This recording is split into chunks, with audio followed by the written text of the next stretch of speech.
बिस्मिल्लाहिर्रहमानिर्रहीम। ये हमारी कॉलम सेक्शन की प्लेलिस्ट है और इस प्लेलिस्ट में हम डिफरेंट टॉपिक्स कवर करेंगे। आज हमारे पास टॉपिक है, इसका नाम है कॉलम्स। हम कॉलम्स को डिस्कस करेंगे और इसके आगे फर्दर टॉपिक्स हैं, उसमें क्या आता है टाइप्स ऑफ कॉलम्स, इसके बाद बकलिंग और फर्दर इसमें आता है क्रिटिकल लोड। तो हम इस सब को डिस्कस करेंगे क्योंकि ये बेस है, हम बेस से लेके चलेंगे ताकि जो आगे हमारे पास जो इसके इम्पोर्टेंट टॉपिक्स हैं जिसमें आयलर फार्मूला और बाकी इम्पोर्टेंट टॉपिक्स शामिल हैं, तो हमारी बेस अच्छी होगी तो हमारी ग्रिप भी उन टॉपिक्स में अच्छी होगी। तो हम कोशिश करेंगे कि इनको इन डिटेल डिस्कस करें ताकि आगे जब हम जाएं तो हमें सही तरह समझ आए। तो हम स्टार्ट करते हैं कॉलम से। देखें कॉलम की डेफिनेशन क्या होती है। A load carrying members which is subjected to compressive loading. अब आपने अपने घरों में देखा होगा कि एक कॉलम होगा जिसके ऊपर जो सीलिंग है, जो आप कह लें छत है, जो उसका सारा वेट उस कॉलम के ऊपर आ रहा होगा। तो कॉलम क्या होता है, एक मेंबर होता है जो सारा लोड बियर कर रहा होता है और वो लोड कौन सा होता है, कंप्रेसिव लोड होता है। तो आगे इसकी फिगर देखें। देखें ये कोई ब्रिज हो सकती है या कोई रेलवे ट्रैक भी हो सकता है, ठीक है। और यहाँ पे हमारा जो मेन फोकस है वो क्या है, कॉलम्स पे। देखें ये कॉलम्स इस सब के वेट को बर्दाश्त कर रहे हैं। इसी तरह यहाँ पे ब्रिज होगी और यहाँ पे देखें ये सारे क्या कॉलम्स हैं। देखें ये सारे कॉलम्स हैं, ये भी कॉलम है। ये जो आपको वर्टिकल लाइन सारी नजर आ रही है क्या है, कॉलम्स हैं। ये सारा वेट बियर कर रहे हैं। यहाँ पे देखें loading acts parallel to the longitudinal axis of column, ठीक है। ये देखें कौन सा एक्सिस होता है, लॉन्गिट्यूडनल एक्सिस होता है ना। तो सारी लोडिंग जो है वो किस पे एक्ट कर रही होती है, इसके लॉन्गिट्यूडनल एक्सिस पे, ठीक है। अगले हमारे पास क्या है, types of column used in construction. हमने डिफरेंट टाइप्स देखी होंगी, आपने घरों में भी देखी होगी, बिल्डिंग्स में भी देखी होगी। यहाँ पे देखेंगे ये रेक्टेंगुलर है, ये सर्कुलर है, ये एक्सियली लोडेड कॉलम है, इसके बाद ये रीइंफोर्स्ड कंक्रीट कॉलम है, ठीक है। ये बेसिकली ज़्यादातर यूज़ होता है बिल्डिंग्स में। आगे में इसके देखते हैं। अब हमारे पास दो तरह के लोड होते हैं, एक होता है कंसेंट्रिक लोड, एक होता है इसेंट्रिक लोड। इसमें देखें फ़र्क क्या होता है। ये हमारे पास देखें, ये हमारे पास क्या सेंट्रोइडल एक्सिस है सेंटर में, और ये भी क्या है सेंट्रोइडल एक्सिस है सेंटर में। अब इसमें देखें लोड बिल्कुल इसके ऊपर लग रहा है, एक्सिस के ऊपर, ठीक है। सेंट्रोइडल एक्सिस के ऊपर लोड लग रहा है और यहाँ पे जो लोड है वो सेंट्रोइडल एक्सिस के या तो राइट पे होगा या तो लेफ्ट में होगा, ठीक है, इसके ऊपर नहीं आएगा। अब यहाँ पे देखें कंसेंट्रिक लोड क्या होता है, load which passes through the centroid of columns cross section, ठीक है। यहाँ पे देखें लोड क्या है, इसके सेंट्रोइडल एक्सिस से पास कर रहा है। They are also called ideal columns, ठीक है। आइडियल कॉलम क्यों कहते हैं वैसे, क्योंकि ये रियलिटी बेस्ड कॉलम नहीं होते, क्योंकि हमें पता है कि ज़्यादातर जो वेट होता है या लोड होता है वो इसके एक्सिस पे नहीं लग रहा होता, या तो आगे होता है या तो पीछे होता है मेजॉरिटी केसेस में। तो हम इसलिए कहेंगे कि ये कौन सा है, आइडियल कॉलम है। और यहाँ पे देखें इसेंट्रिक लोड क्या होता है, load which does not passes through the centroid of columns cross section. यहाँ पे प्रोसेस नहीं है, पासिस है, ठीक है, टाइपिंग मिस्टेक है। तो यहाँ पे देखें क्या होता है कि load which does not passes through centroidal axis या सेंट्रॉइड। ये देखें ये इसके सेंटर से पास नहीं कर रहा, ये या तो इसके राइट पे होगा या तो इसके लेफ्ट पे होगा। तो यहाँ पे देखें only compressive force acts on column, ठीक है। जो है आइडियल या कंसेंट्रिक लोड, इसमें क्या होता है, ओनली कंप्रेसिव फोर्स होती है, क्योंकि देखें इसकी डायरेक्शन नीचे है, ये इसको कंप्रेसिव लोड दे रहा है। और यहाँ पे क्या है, both compressive plus moment acts on column. अब ये देखें ये नीचे आ रहा है, इसमें कंप्रेसिव फोर्स होगी। और यहाँ पे देखें अब ये डिस्टेंस मैटर करता है यहाँ पे। तो यहाँ पे डिस्टेंस जो है वो इस पे यूज होगा, इसका इफेक्ट होगा। तो यहाँ पे क्या होगा, मोमेंट। मोमेंट क्या होता है, फोर्स इनटू डिस्टेंस। हमारे पास डिस्टेंस हमने मेजर करना है और हमारे पास क्या होगा, मोमेंट। तो ये हमारे पास मेन फर्क है कंसेंट्रिक लोड और इसेंट्रिक लोड में। आगे फर्दर देखते हैं हम, करंट ऑफ अ सेक्शन। ये क्या होता है, area at which applied load produces only compression in column. अब हम इसका अगला पॉइंट देखते हैं, load which acts on current of section is concentric load, ठीक है। एक और पॉइंट हो गया। तीसरा पॉइंट क्या है, coordinates of current of section are b/6 and h/6, ठीक है। अब यहाँ पे देखिए हमारे पास ये कोई स्क्वायर कह लें या रेक्टेंगल कह लें, ठीक है। इसमें यहाँ पे कहा है करंट ऑफ रेक्टेंगुलर, उसने कहा है रेक्टेंगुलर सेक्शन है कोई, ये कॉलम है। यहाँ पे देखें इसकी ये हाइट हो जाएगी और ये 20 की विड्थ हो जाएगी। तो अगर हमें यहाँ पे करंट निकालना हो तो वो क्या होगा, ये। और ये हमारे पास क्या है, h/6। देखें पहले आप इसका सेंटर बना लें, ठीक है, सेंटर बना लिया। और हमारे पास ये क्या हो जाएगा, यहाँ से लेके डॉटेड लाइन से लेके ये जो इसकी ये हाइट है, ठीक है, लेजर को देखें जो हाइट है ये कुछ h/6। और ये यहाँ से ब्लैक डॉट से लेके ये जो इसका आउटर एज है यहाँ से यहाँ तक क्या हो जाएगा b/6। तो ये हमारे पास क्या है, कोऑर्डिनेट्स हैं करंट सेक्शन का, ठीक है। और हमारे पास क्या इसका टॉप व्यू है, ठीक है, मतलब कि इसकी ये सारी डायमेंशन नीचे जा रही होंगी, ये इसका टॉप व्यू है। हमें नहीं पता है कितना इसकी लेंथ है, कितनी हाइट है, बस ये हमारे पास क्या इसका टॉप व्यू है। अगला पॉइंट क्या है, स्लेंडरनेस रेशो। ये क्या होता है, ratio of length of column to the radius of gyration of cross section. ये हमारे पास इसकी डेफिनेशन है। अगला पॉइंट क्या है, it is the measure of flexibility of column. इस अगला पॉइंट क्या है, it also gives details about the loading capacity of column. Mathematically slenderness ratio equal to L over R. L हमारे पास क्या है, लेंथ ऑफ कॉलम, और R क्या है, radius of gyration. Radius of gyration क्या होता है, measure of elastic stability of a cross section against buckling. अब यहाँ पे यूज हुआ है वर्ड बकलिंग, इसके अभी हम अगली स्लाइड में हमारे पास पूरी डेफिनेशन है और आप डिटेल में पढ़ेंगे, ठीक है। अगला हमारे पास क्या है, ideal column. Columns which is perfectly straight before loading and is made up of homogeneous material and load is applied through centroid of column cross section। ठीक है, हमारे पास आइडियल कॉलम क्या होता है कि जो परफेक्टली स्ट्रेट हो बिफोर लोडिंग, ठीक है, फुल स्ट्रेट हो, and is made up of homogeneous material, मतलब कि जो मटेरियल उसमें है वो क्या हो, होमोजीनियस हो, कोई मतलब कि डिफरेंट मटेरियल यूज ना हो, सेम मटेरियल, पूरे इस कॉलम में सेम मटेरियल यूज होना चाहिए।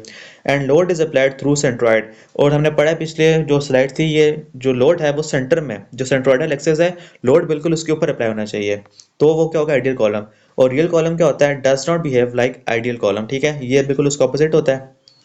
Real column are not perfectly straight and load is not applied exactly on centroid of real column। देखें जो असल जो कॉलम होते हैं ना, जो बिल्डिंग या घरों में होते हैं, वो उसमें जो लोड होता है ना, वो एग्जैक्टली सेंट्रॉइड में नहीं आता, या सेंट्रॉइडल एक्सेस पे नहीं लग रहा होता, वो या तो थोड़ा सा आगे होगा, थोड़ा सा पीछे होगा। तो इसलिए हम कहते हैं कि ये रियल कॉलम है, क्योंकि हमारे पास जो रियल लाइफ में जो कॉलम है वो बिल्कुल ऑपोजिट बिहेव करता है आइडियल कॉलम से। We are studying ideal column because they provide insight into the behavior of real column। अब हम आइडियल कॉलम को क्यों स्टडी करते हैं, क्योंकि ये जो है ना, हमें they provide insight into the behaviour of real column. जो हमारे पास जो रियल कॉलम बिहेव करते हैं ना, कैसे बिहेव करते हैं, ये हमें उसका इनसाइट प्रोवाइड कर देता है, ठीक है, कि ये कैसे बिहेव करेंगे, इस पे कितनी लोडिंग हो, कैसे बिहेव करेंगे, तो सारा हमें आइडियल कॉलम से अंदाजा हो जाता है। तो हम इसलिए आइडियल कॉलम को स्टडी करते हैं। अगला हमारे पास क्या है, टाइप्स ऑफ कॉलम्स। कौन से कॉलम्स होते हैं, देखें, एक होता है लॉन्ग कॉलम, एक होता है इंटरमीडिएट कॉलम, और एक होता है शॉर्ट कॉलम।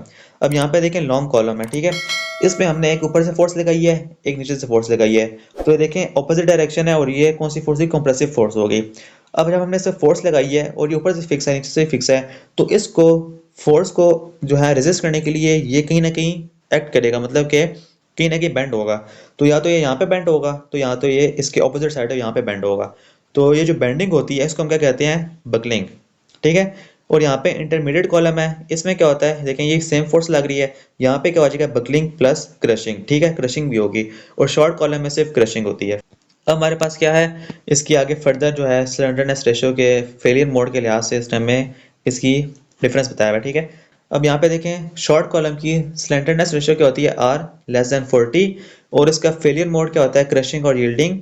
और टाइप ऑफ स्ट्रेस प्रेजेंट क्या होता है, कंप्रेसिव स्ट्रेस होती है इसमें। और लोड कैरिंग कैपेसिटी क्या होती है, लार्ज। अब यहाँ पे इंटरमीडिएट कॉलम में क्या होता है, स्लेंडरनेस रेशियो की वैल्यू क्या होती है, ग्रेटर देन 40 और लेस देन 100, ठीक है, लेस देन और इक्वल टू 100 और 40 भी हो सकता है। और बकलिंग प्लस क्रशिंग होता है इसमें फेलियर, और कंप्रेसिव प्लस बेंडिंग स्ट्रेस होता है इसमें। और लोड कैरिंग कैपेसिटी क्या होती है, इंटरमीडिएट। और लॉन्ग कॉलम में क्या होता है, स्लेंडरनेस रेशियो क्या होती है, ग्रेटर देन 100 होती है। और फेलियर मोड क्या होता है, बकलिंग। और टाइप ऑफ स्ट्रेस क्या होती है इसमें, बेंडिंग और फ्लेक्सुरल स्ट्रेस। और यहाँ पे लोड कैरिंग कैपेसिटी क्या होती है, स्मॉल, ठीक है। तो हमारे पास टाइप्स ऑफ कॉलम्स थे इन सब के हिसाब से। अब हमारे पास क्या है, बकलिंग। बकलिंग क्या होता है, लेटरल बेंडिंग और lateral deflection of column is called buckling. इसके में इसने एग्जांपल दी हुई है। पहली एग्जांपल क्या है, deformation produced when we jump और स्टैंड ऑन एम्प्टी टिन। और अगला क्या है, when you bend the steel rule will bend about minor axis and does not bend about the major axis. अब यहाँ पे देखें, ये हमारे पास सपोज क्या है, स्टील रूल है, या आप कह लें स्टील स्केल है, या कॉलम भी हो सकता है ये। और ऊपर देखें ये फिक्स है, नीचे से फिक्स है, ठीक है, हमने इसे टाइप किया हुआ है और ये फिक्स है, मूव नहीं कर सकता। अब हमने यहाँ पे ऊपर ये फोर्स लगाई है, तो यहाँ पे देखें इसमें फोर्स, कंप्रेसिव फोर्स आ रही है, तो ये इसके रेजिस्ट करेगा कंप्रेसिव फोर्स को, ठीक है। तो या तो इसमें बेंडिंग होगी, या डिफॉर्मेशन होगी, या बकलिंग होगी। तो यहाँ पे देखें जब फोर्स लगाई है और ये अपने माइनर एक्सिस के अराउंड ये रोटेट हो गया, बेंड हो गया, तो ये क्या हो गया, बकलिंग हो गई। अब देखें इसके दो एक्सिस होते हैं, एक होता है मेजर एक्सिस, एक होता है माइनर एक्सिस। अब ये देखें ये जो है ना इसका ये लेजर को आप देखें, ये हमारे पास क्या है, इसका मेजर एक्सिस है, इसकी लेंथ देखें ज़्यादा है, और ये जो है ये हमारे पास क्या है, इसका माइनर एक्सिस है जो इसके एक्स एक्सिस के लिहाज से। तो ये हमारे पास क्या है, इसका माइनर एक्सिस है, और ये देखें बेंड भी किसके लिहाज से हुआ है, माइनर एक्सिस के लिहाज से हुआ है। यहाँ पे देखें हमारे पास क्या है, each column has basically two axis. यहाँ पे दो एक्सिस होते हैं, एक होता है मेजर एक्सिस, एक होता है माइनर एक्सिस। मेजर एक्सिस क्या होता है, stronger axis which exhibit maximum moment of inertia, और वीकर एक्सिस क्या होता है, which exhibits minimum moment of inertia. ठीक है, इसके बाद क्या है, bending always occur along the minor axis where moment of inertia is minimum. देखें यहाँ पे भी बेंडिंग कहाँ पे हुई है, माइनर एक्सिस पे हुई है। ठीक है, क्योंकि यहाँ पे क्या था, मोमेंट ऑफ इनर्शिया मिनिमम था। अगला हमारे पास क्या है, columns are compression member and they fail by deflecting or bending in lateral direction rather than direct compression of material। अगला पॉइंट क्या है, when axial load increases on column its lateral bending or deflection increases which finally leads to the sudden failure of column। और next क्या है, buckling causes column failure at significantly lesser load than the load required to cause column failure by crushing या compression। और यहाँ पे क्या है, to maintain stability column must not buckle. अगर हमारे पास हम चाहते हैं कि जो है कॉलम वो स्टेबल रहे, तो उसमें बकलिंग नहीं होनी चाहिए। ठीक है, हमने उसकी ऐसी स्ट्रेंथ या मटेरियल हमें ऐसे यूज़ करना चाहिए कि वो बकलिंग को रेजिस्ट करे। अगला हमारे पास क्या है, क्रिटिकल लोड। क्रिटिकल लोड क्या होता है, maximum axial load that a column can support when it is on the verge of buckling और still straight is called critical load. ये क्या होता है, देखें हमने लोड लगाया है कॉलम पे और वो बकलिंग को रेजिस्ट कर गया और बेंड भी नहीं हुआ, मतलब कि वो अभी तक स्टिल स्ट्रेट है। तो हमारे पास क्या है कि वो जो लोड है जिस पे वो बकल नहीं हुआ अभी तक, तो वो हमारे पास जो मैक्सिमम लोड होगा वो कौन सा लोड होता है, क्रिटिकल लोड। देखें maximum axial load column can support when it is on the verge of buckling और स्टिल स्ट्रेट। ठीक है, ये कौन सा लोड होता है, क्रिटिकल लोड। और transition between stable and unstable condition of column which occurs at a special value of force that is known as critical load.